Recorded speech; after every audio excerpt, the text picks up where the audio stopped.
for epilepsy and for depression and for migraine, the original methodology was really to keep stimulating at a very low level for 24 hours a day. Okay. Right. And that doesn't, the nerve doesn't become sensitized and just eventually ignore that stimulus? No. It doesn't develop sort of refractory problems. But there's been a major advance, and that was really, again, happened in the States, where there was a guy who realized, doesn't take, you don't be a genius, that the vagus nerve in the neck lies just below the skin. It runs along the carotid artery. It runs in the carotid sheath. That's the connective tissue that surrounds the carotid artery. So the vagus nerve, we know exactly where it is, and it's basically running under the skin. And this guy had the idea that if you could recreate the same physics of vagus nerve stimulation that you could with an implantable vagus nerve stimulation, which is quite an undertaking. You know, it's a little operation. You're very near the recurrent laryngeal nerve, so you can affect phonations, singers, etc. can be affected by. He and his group, and they called themselves ElectroCore. They formed the little startup called ElectroCore. And they worked very hard to develop a non-invasive vagus nerve stimulator, which was called gammaCore.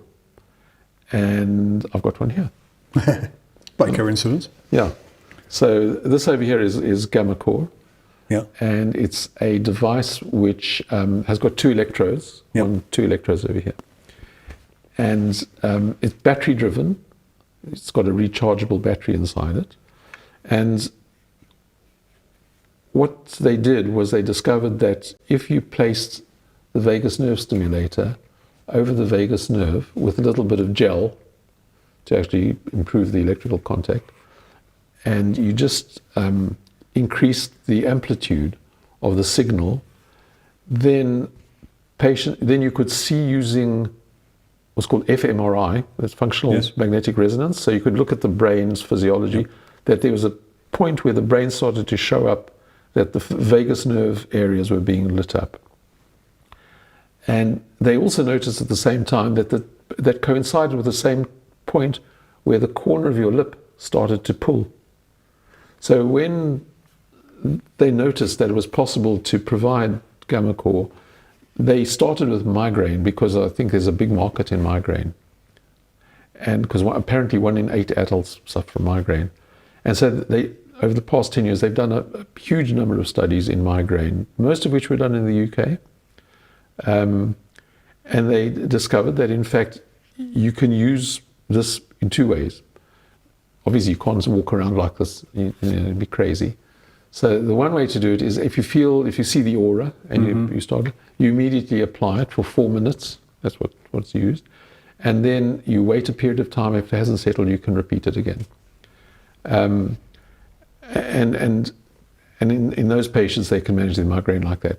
Then if somebody is getting a lot of migraine, 3 times a week, twice a week, stops in work, etc., then what they do is they use maintenance treatment. So twice a day, they'll treat themselves with external... For 4 or 5 minutes?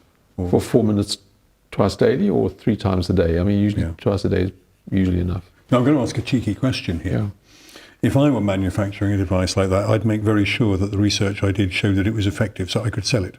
You've probably looked in more detail at the research, so you can reassure us that it's very robust. Stuff. Yeah, right. Very robust. In fact, this is available on the NHS in neurological clinics to people who've got cluster headaches and who've got severe migraine. And again, in the United States, this is FDA approved and so on and so forth.